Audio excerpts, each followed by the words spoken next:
ძველმოწამისა, ვლასისა და ყოველთა წმინდათა შეგვიცვალეს და გვასწავლეს ჩვენ ვიტარსა სახიერა სოღვარე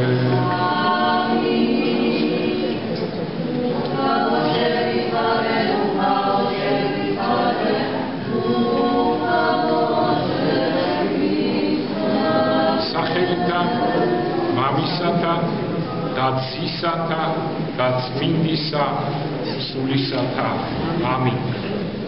ზმანოდან დღეს არის უძღების შვილის კვირა. ჩვენ ყველა უძღების შვილები ვართ. ზოგი დაბრუნდა ეკლესიაში, ზოგი ჯერ არ დაბრუნებულა. და მოდით ვილაპარაკოთ აი ზუსტად ამ თემაზე. ვილაპარაკოთ ხმებზეც, ვილაპარაკოთ ჩვენზეც. რა ბილიკები არსებობს, რა გზები არსებობს უკან დასაბრუნებელი. თქვენ იცით რომ რაღაც ამ წინა წელს რაღაც გარკვეულმა რაოდენობამ ხალხისა დატოვა ეკლესიის რიგები, რამაც ძალიან გაახარა ბოროტი ძალები და ხახაც ისეთი გახარებულები არიან იმის ნაცვლად რომ პირიქით და უხარიათ რომ იმედოვნებენ რომ კიდევ უფრო ბევრი დატოვებს ეკლესიურ ცხოვრებას მიატოვებს. ხოლო ჩვენ ვიცით გზა რომელიც ტაძრამდე არ მოდის, მიდის უბსკრულამდე და ჯოჯოხეთამდე ზმანოდა და ეს გარკვეულია ისტორიით, გარკვეულია ყველა ფსიქოლოგიით. რა შეიძლება ვიფიქროთ? ზოგი ამბობს რომ 10%-მა დატოვა, ზოგი ამბობს 20%-მა დატოვა.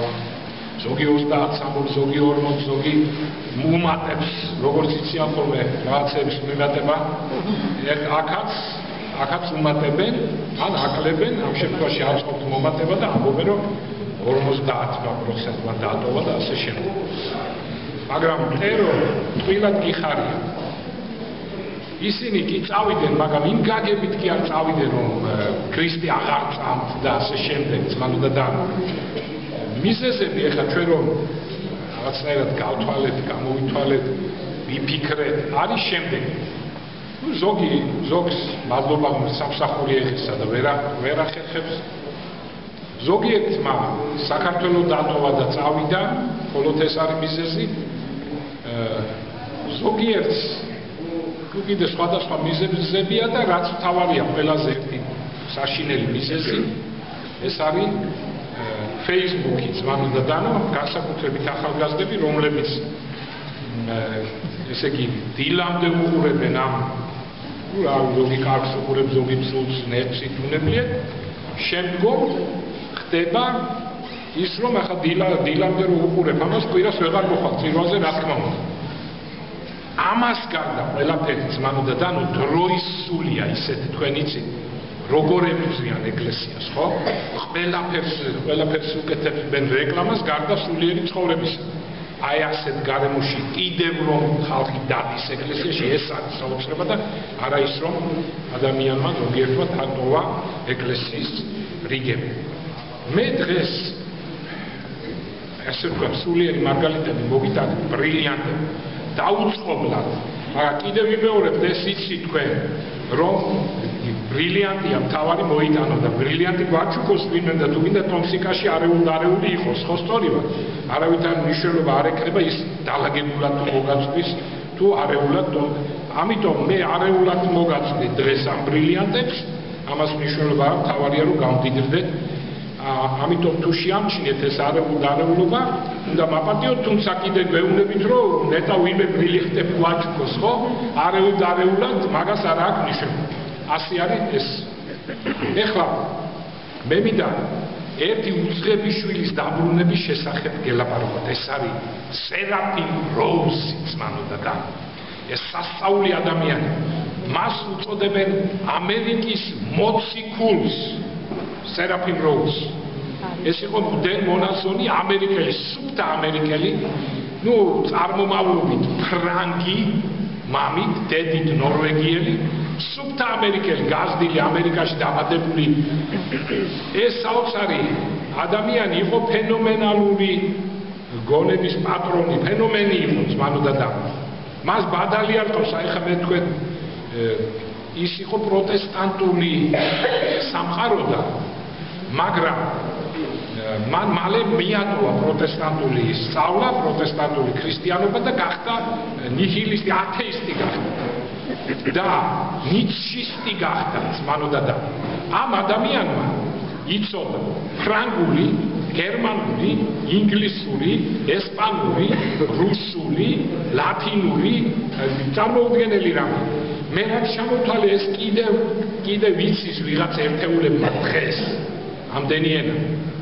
მაგრამ პლუს ამას მან იცოდა ძველი ჩინური, მან იცოდა ინდური, ძველი ინდური, მან იცოდა მონღოლური, მან იცოდა მანჯურიული და კიდევ რამოდენიმე ენაც მანოდა და რომ მკვდარი და ამ ბუდისტურ, ძველ ბუდისტურ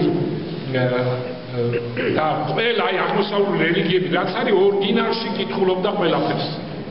ეხლა მე ვსვამ კითხვას, ესეთი ადამიანი ისტორიაში თუ გსმენიათ ასე, რომლებმაც ასეთი ამდენი ენა იცოდეს და გრამატიკა ისე რომ მოაბრუნებოდეს ესე იმ დონეზე, რომ ერთმა ჩინელმა, ესე იგი ლოს-ანჯელესის უნივერსიტეტის ჩინელმა პედაგოგმა, ლექტორმა ხელები აწია და აღიარა, რომ იუჯინმა, ასე ერქვა სერაფიმ როუს, სანამ მოიქცეოდა იუჯინმა, მასზე უკეთესად იცოდა ჩინური.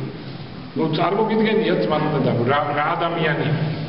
მაგრამ ეს ადამიანი იყო ეძებდა, აი როგორც დაკარგული, როგორც უცხების შვილი ესეთი იყო, ეძებდა ჭეშმარიტებას.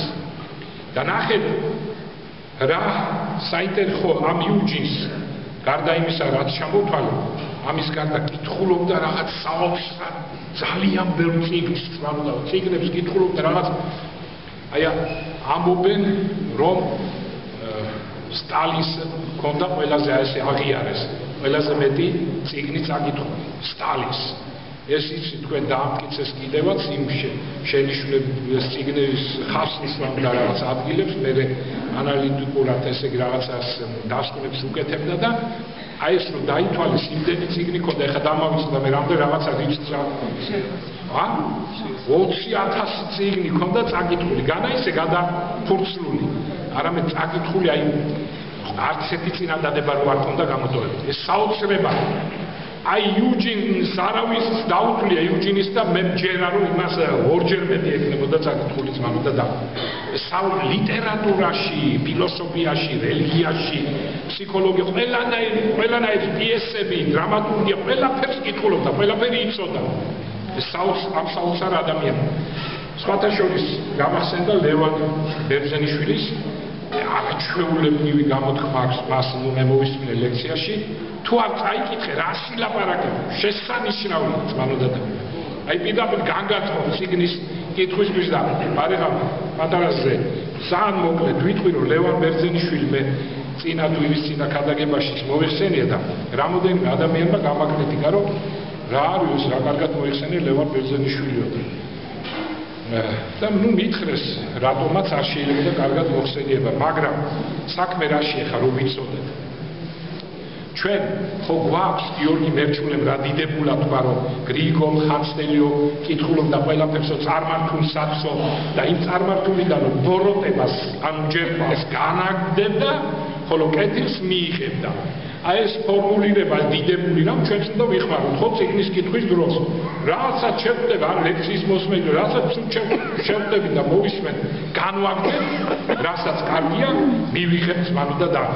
იმიტომ რომ ალბათ არც იცით რომ ლევან ბერძენიშვილა ბევრმა არ იცის თორემ ლევან ბერძენიშვილს იწვევენ ინდოეთში და ამერიკის შეერთებულ შტატებში, რაც მე ვიცი შეიძლება სხვაგანაც.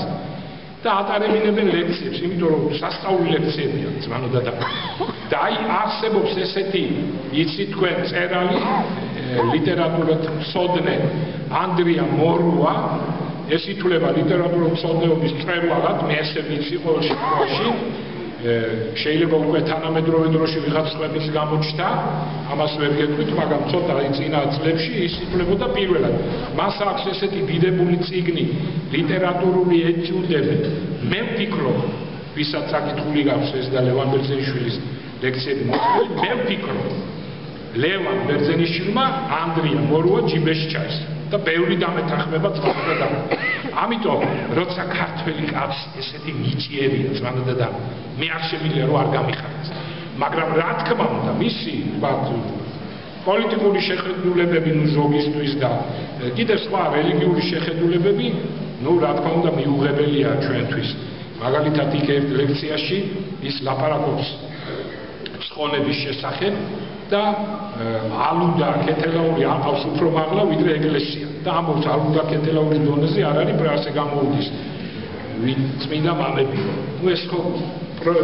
ეს ხო პრიკოლობა და სასაცილოა ახლა ქრისტიანმა ხომ უნდა მიხვდეს ეს და განაგდო და არ უნდა მიიღო ალუდა უფრო დიდი ამ საკითხში თუ წმინდა მამები ეს ვინ იცის თუ არა ჩვენ ვიცით ეს ქრისტიანებმა რომ აქ ავტორიტეტი ვინ არის ესეთი რაღაც ისრულელები რა თქმა უნდა განვაგდებ და ასე შემდეგ ხოლო დანარჩენები იქ ზოგი ამბობს ბუჩისტი იყო და ისა ყველაფერი მიუღებელია რა თქმა უნდა თუმცა მე მახსოვს რომ ბოდიშიც კი მოიხადა თუშველის ბოდიში ამ საქმეს ძმანო და მე უბრალოდ მახარებს ყოველი ქართველის წარმატება და ლევან ბერძენიშვილი რომელიც ასეთი დონის ადამიანია ესეთი უნიჭერესი ადამიანი აი ზუსტად ესე იგი სერაფიმ როუზი ზუსტად ასეთი მაძიებელი იყო და იმედს ვიტოვებ და მე ლოცულობ და შეხვედრი ვარ კიდევაც ლევანის და ვისაუბრია კიდევაც მამო და დანო და ის ნათლიად მოვიდა ერთ-ერთი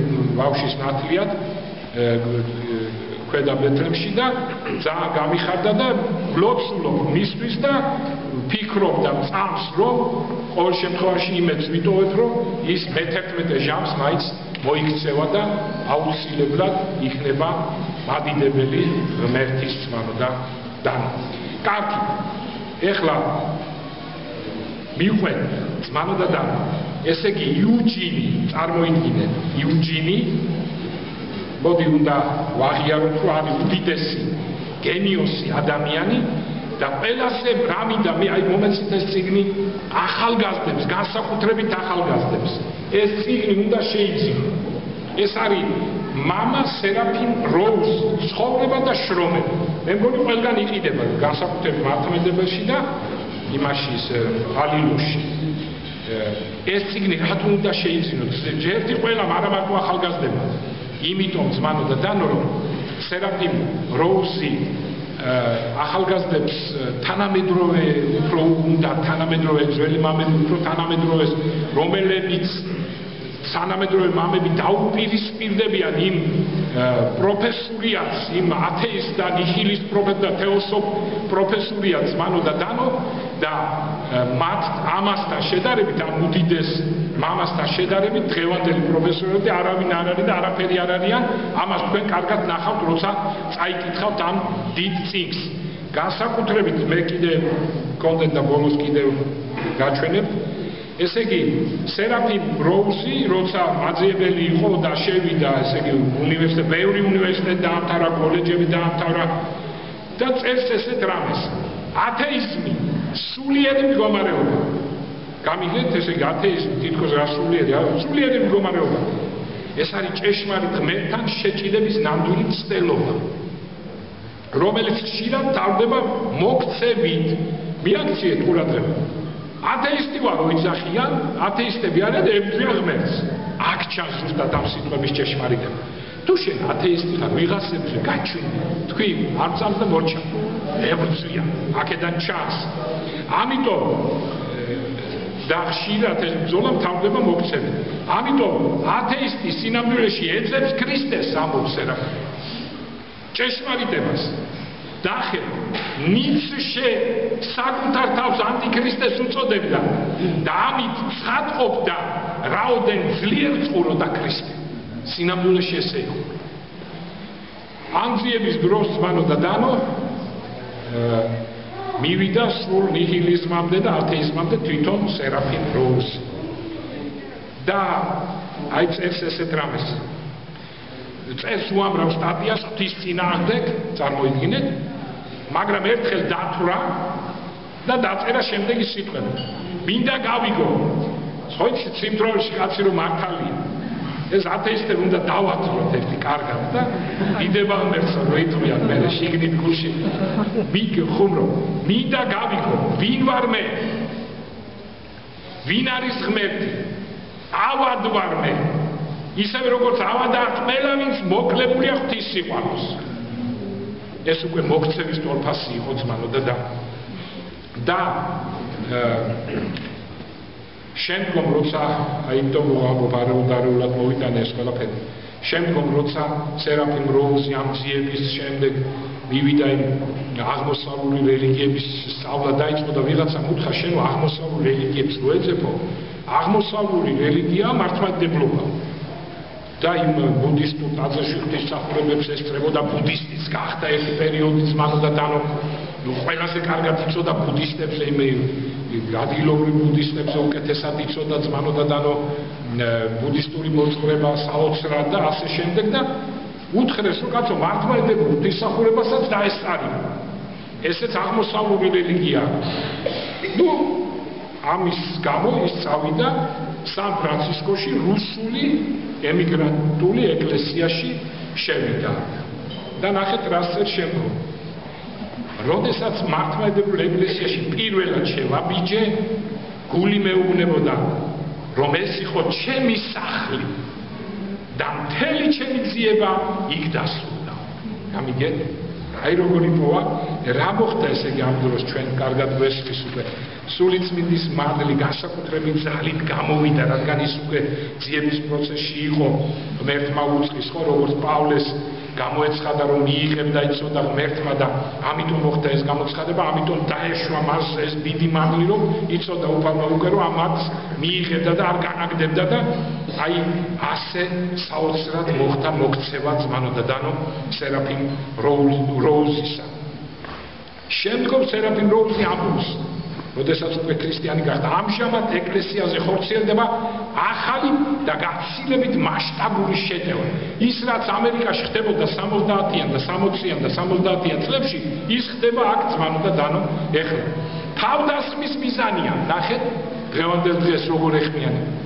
ქრისტიანობის გადაქცევა კიდევ ერთ ფსევდო რელიგიად რომელიც თანამედროვე მზად ანტიქრისტიანულ იდეებს შორის შეიძლება აღმოჩნდეს გამიგეთ აი რაც დღეს ხდება ჩვენთან აი ყველაზე მნიშვნელოვანი სიტყვები დაუბრუნდა ეპოქის სულისკვეთება დღეს არ დაუშვებს ეკლესიის განცალკევებით ყოფნას ბრჭყალებში ამიტომ ებრძვით ძმანო და აი ქვეტექსტი ესეთი ამ ბრძოლის ქვეტექსტი თქვენ უნდა გახდეთ ჩვენაი მაშინ მიგიღებთ იყავით ილოცეთ აშენეთ ეკლესიები და ასე რამდენი წინდა თუ იმას იქადაგებთ რასაც ჩვენ მაგალითად ერთი ნიუანსია მაგალითად დღეს გვახვევენ თავს ჰომოსექსუალიზმს და რომ ესე იგი ჰომოსექსუალიზმი უნდა მივიღოთ ჩვენ როგორც ნორმა შემდგომ ალბათ მოგვახვევენ რომ კაცი უნდა დაქორწინოს კაცზე და შემდგომ უკვე მძლებსაც მოახვევენ რომ უნდა დააქორწინოს და ჯვარიც დაწეროთ მათ იცით ხო თქვენ აქეთკენ მიდის ყველაფერი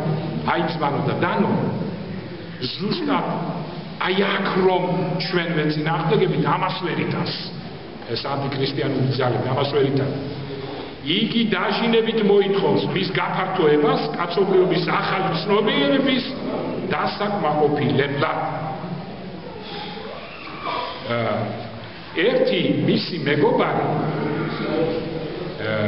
რომელმაც იუჯინის მეგობარი რომელიც ნარკოტიკებს იღებდა და აკვირდით ეხლა ამერიკულ ცხოვრებას და რაც დღეს ხდება ჩვენთან მნიშვნელობა არ აქვს თან მეგობარი თან ლექტორი რაც ასწავლეთ ეს კაცი მნიშვნელობა არ აქვს რაც იტყვი ნარკოტიკებიდან მომდინარე საფრთხის შესახებ ეს ის პერიოდი აი ჩვენთან ეხლა ნარკოტიკები დაუშვან არ დაუშვან ეს რა ქვია იმას ნარკოტიკო სინთეზური ნარკოტიკები ხო რა ქვია ხო აი მაგალ ეს საფრთხეაო და ასე შემდეგ და იქ მაშინ ეს გამოიარა ამერიკამ და უნდა აღიარო რომ სულიერად ჩამკვდარ ამერიკულ ყოველდღიურ ცხოვრებას ყველაფერი ჯობსო არ დავეთანხმე იუჯინი ამბობს რადგან იმ დროსაც კი ვხედავდი რომ სულიერი ცხოვრების ორი მიმართულებით ვითარდებოდა სულიერი ცხოვრება შეუძლია ადამიანს ყოველდღიურ გაკვლევაზე ამაღლება მაგრამ ასევე შეუძლია ადამიანს დაცემა და მისი სულიერ ფიზიკურ სიკვდილამდე მიყვანა ერიკი მისი მეგობარი თავის გზას გაუყვადა მიაქციეთ ახალგაზრდებო ყურადღება ვიდრე 30 წლის გახდებოდა ბებერ მოხუც დაემსგავს. გონება გამოეფიდა და რეალობის ყოველგვარ ძიებას ანება თავი. აი რა საშინელებაა ძმაო და არაეკლესიური გზა, აი რა საშინელებაა ნარკოტიკული გზა და დღეს ახალგაზრდებს ზოგიერთს გონია რომ ეს არის გზა თავისუფლების და ასე შემდეგ. შემდგომ ასევე აგრძელებს ძმაო და დანო სერაფიმ როუზი დადგა წელიწადის ერთ-ერთი დრო სამთარი და ამიერიდან ყოველთვის სამთარი იქნება აი რო შეხედა ამერიკულ ცხოვრებას. ამას ვერ გავექცევი. ქალაქი გაველურების მანქანა, ხო ის საოცარი ახალი ჩიხი და თქვენ წარმოიდგინეთ, მაშინ არ იყო Facebook. არ იყო ეს კომპიუტერი. ეხლა რა შეიძლება თქვა? თანამედროვე სამყაროს ჩიხის მიღმა იუჯინი ჯოჯოხეთს და წარწმენდას ხედავდა. მაგრამ იქვე იყო გამოსავალიც და ბოლოს იუჯინმა მიაგნო ამ სამყაროდან ერთადერთ გამოსავალს ქრისტეს ყველა სხვა გამოსავალი სექსუალური სიამოვნება პოლიტიკური უტოპია ეკონომიკური დამოკიდებულება გაგიჯებული რომ ხალხი ეკონომიკა და აჰა თქვათ მოგვეცა ყველა ოჯახს მილიონი და მე რა პრობლემა აღარ არის მარტოოდენ ჩიხია სადაც იმ ადამიანთა გვამებილი ტება რომელთაც ამ გზით სიარული ცადეს მანუდან საოცარი იყო ამასაც მიაქციეთ განსაკუთრებით ახალგაზრდებმა ყურადღება სერაფიმ როუზის დიდი ინტერესი ლიტერატურისადმი. ნახეთ რას ამბობს, იმიტომ რომ ძალიან ზოგიერთი გვეკითხება რომ ლიტერატურა საერთოდ წავიკითხოთ ანუ ეს უფრო ისეთები რომლებიც ახალმოსული არიან ძმაო და დანო. ამის შესახებ ჩვენ ბევრი ვისაუბრია, აღარ გავაგრძელებ, აი მოусმინოთ ისევ სერაფიმ როუზს. ახლა იუჯინს სხვა ხმა ესმოდა. ხმა დოსტოევსკის, რომელიც ასწავლიდა, რომ ადამიანის შემოქმედის წინაშე სინანული მადლიერების და მოწიწების გზობით უნდა ემხობოდეს მიწაზე. დააცნობიერებდეს, რომ სამყაროში ტანჯვა მისი წოდების გამო იზრდება. აი ყველა პროტესტანტს როგორც სამაგიდო წიგნი აქვს, სხვებს მარტო ქართულ პროტესტანტებს კი, ქართველი შეიძლება არც კი. აი პროტესტანტებს ევროპელებს სამაგიდო წიგნად აქვთ და დოსტოევსკის წიგნები ძმაო და იმდენად ქრისტესკენ მიყავს ამ წიგნებს იუჯინი ივანე კარამაზოვის ეჭვების განდევნას შეეცადა და კარამაზოვების სხვა ძმის ალიოშას მაგალითს მიბაძა და აი ამ დროს ეს ფიქრები აქვს ეს რაც ახლა იუჯის მიდი სან-ფრანცისკოს ერთ-ერთ დაბინდულ ქუჩაზეო ბინდი იყო ალბათ გახვეულ ქუჩაზე და იუჯინმა მიწამდეს სათაყვანი უფალიესო ქრისტეს და სინანულის წრებლები წასკდა. ძმაო და დანო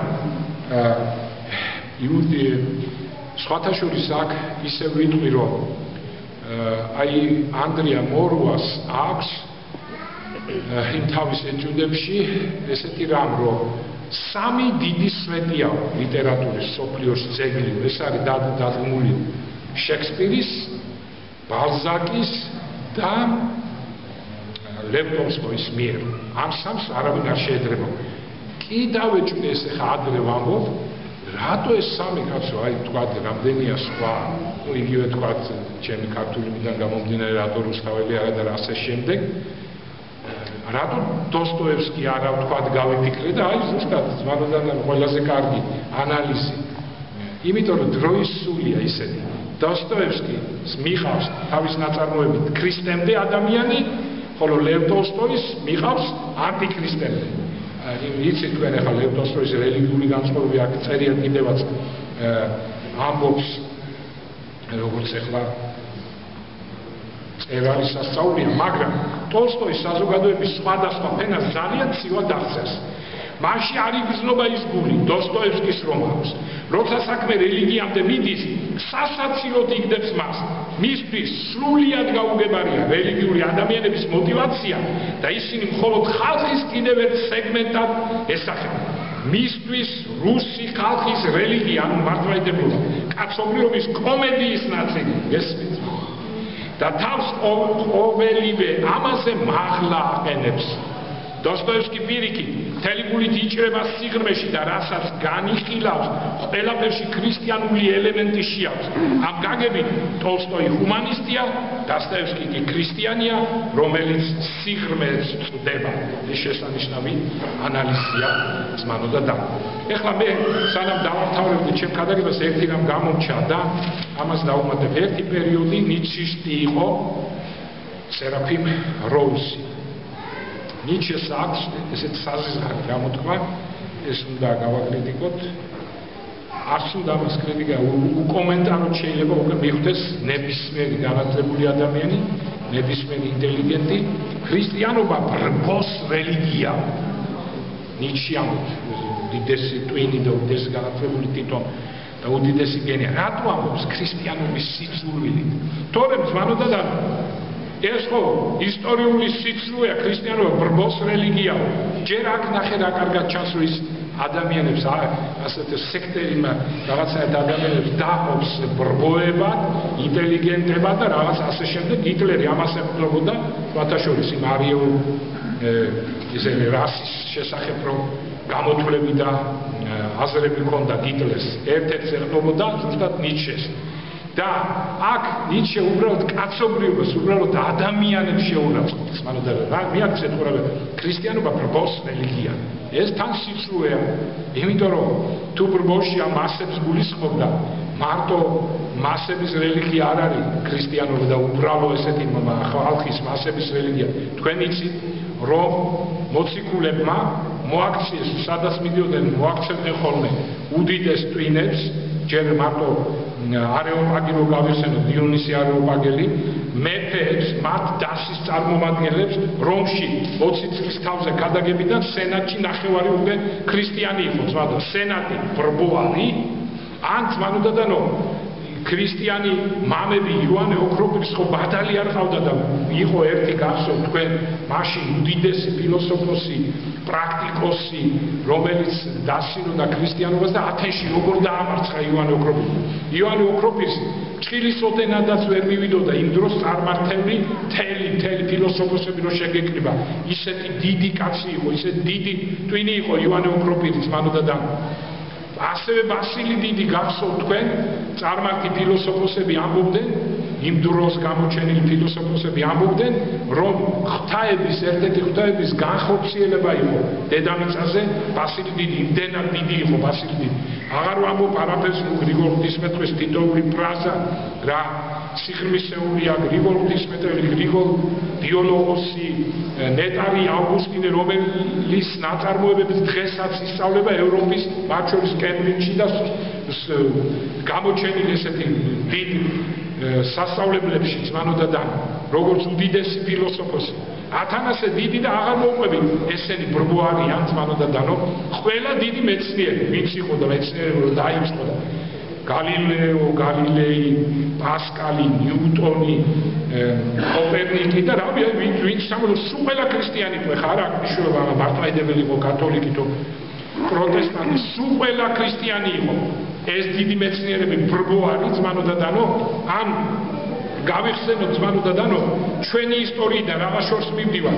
ჩვენი ისტორია მირიან მეფე, ნანა დედოფალი, იაკობ ცურტაველი ამ გენიალური ნაწარმოების ავტორი, იოსებ ისა, საბანიზე იოანე, გიორგი მერჩულე, ჩვენი მწერლები, შოთა რუსტაველი, ბრბოარი ზმანოდა დანო, ამიტომ არ უნდა გვაცდნოს ამ სიტყვებას. პეტრე იბერი. ეს პეტრე იბერი და საერთოდ ხო ყველა სხვა ჩამოსი ჩვენი მეფეები, დავით აღმაშენებელი ბრბოა, დავით ვახტანგ გორგასალი, თამარ მეფე, რა ვიცი ხა რო დავიგეთ ალბათ ვერ ჩამოვთვლი იმდენია ესე ერთ საათში ვერ ჩამოვთვლი ყოველ შემთხვევაში.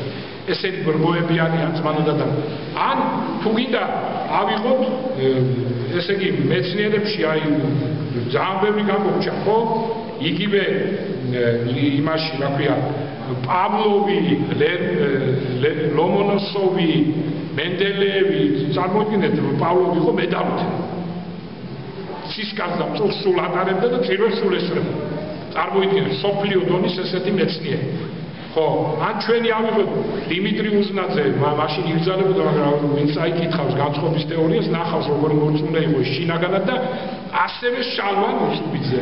ესენი ბრბოები არიან, ბრბოა თმანოდა და რომ ვინც მე ჩამოთვალე, თუ გინდ უდიდესი ლიტერატურის პუშკინი, დასტოევსკი ესენი ხო გოგოლი მართლმადიდებლები იყვნენ, ну რა ვიცი, იქითაც ვიქტორ ჰიუგო, ჩარლზ დიკენსი, ხო ალექსანდრ დიუმა ქრისტიანობისადმი ძალიან შემწყნარებული და ну იყვნენ ოღონ სხვა მართლმადიდებლები არა კათოლიკები და ზოგი პროტესტანტი და ეს უზარმაზა ეს ბრბოა თმანოდა, ამიტომ ესე ზოგიერთი გაუნათლებელი სტუდენტი სკოლიდან გადასული მოისმენს ესეთ რამეს და მოდის და ეუნება თავის დაკარს. იცი რა გოგონა თქვა ესეთ შემთხვევა.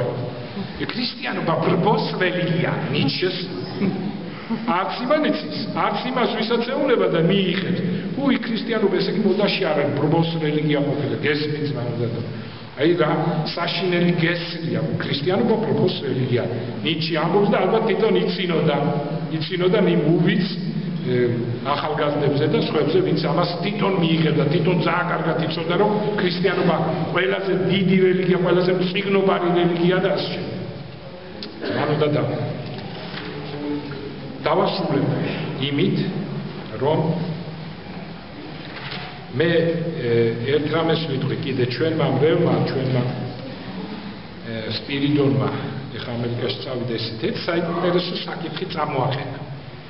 ეს საკითხია შემდეგი. მე ვფიქრობ, რომ მამა ლაზარი არქიმანდრიტი თქვენთვის უკვე კარგად ცნობილი, უფრო მეტია ვიდრე სერაფიმ როუზი. მე მაშინ ვთქვი, მე გავასწორებ უკვე ჩემებურად მეთქი, რომ არ არის ნაკლები მეთქი სერაფიმ როუზზე. ეხლა რა გულისხმობდი ამაში, რომ არა ნაკლებია.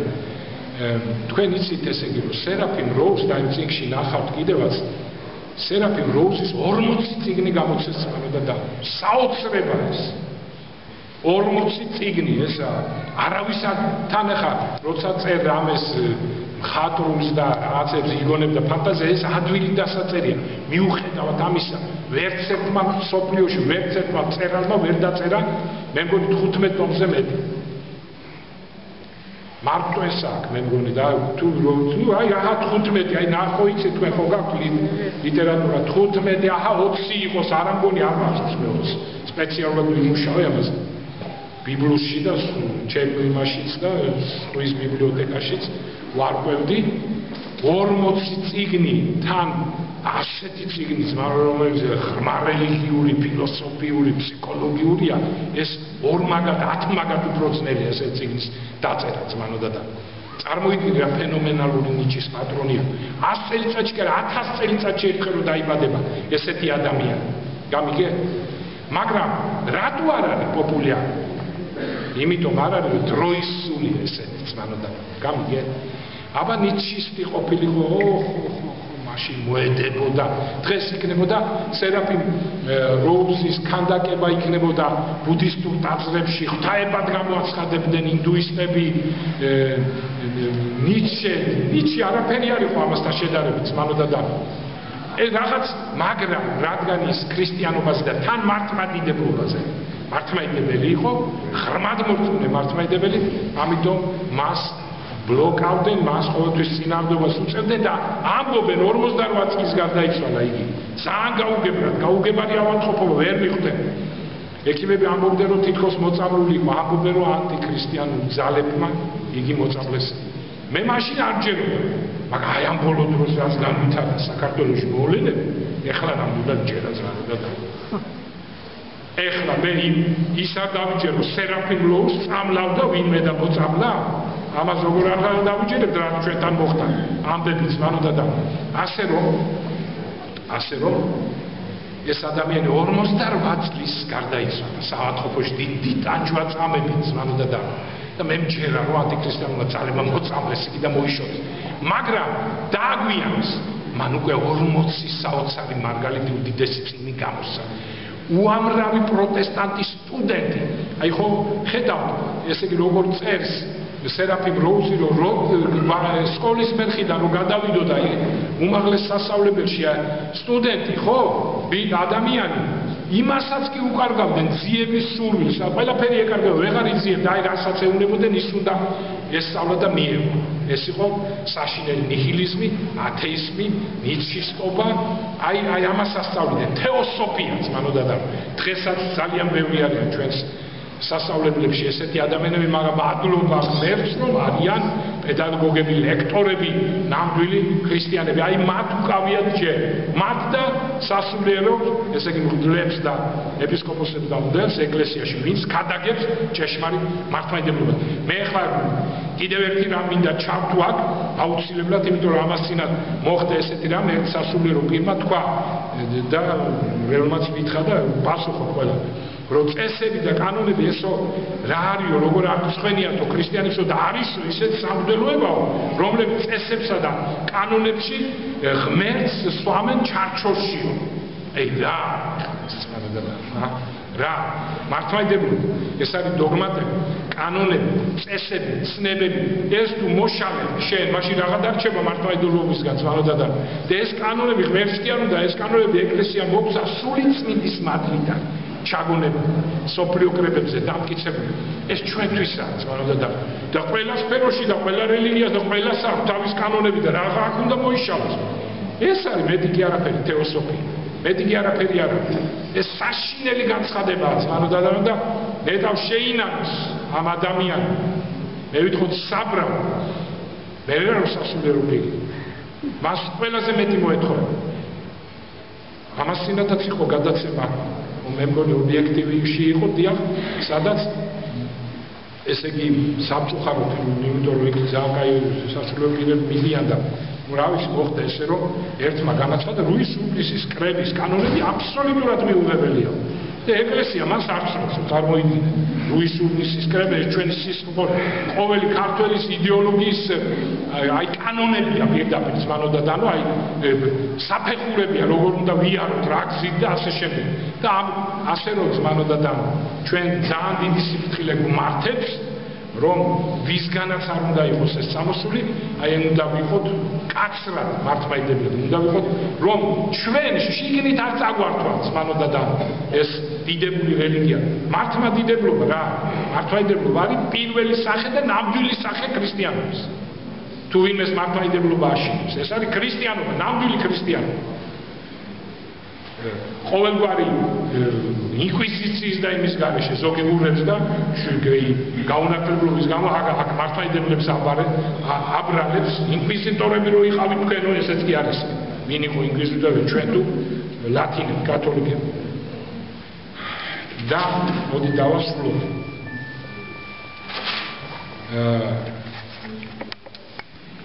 მე გულისხმობდი რომ ის თანატოლია სერაფიმ როუზის პოტენციურობაში ვიგულისხმე, ეს რაში ვიგულისხმე, იცით რომ მამა ლაზარემ იმახო 40 წიგნი დაიწერა, მამა ლაზარეს აი დავითვალეთ მის წიგნები და 9 წიგნია. კიდე კაი რო გვაქვს ეს საუნჯი.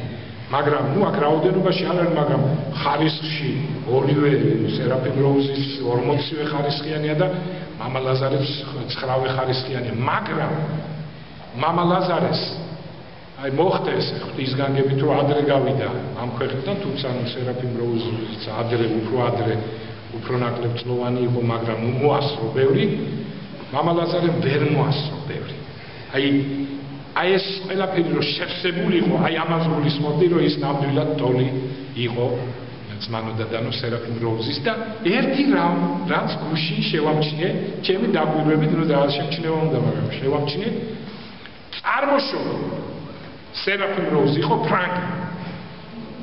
წარმოშობა დედის მხრიდან მამა ლაზარე იყო ფრანკი. და მის საფლავს აწერია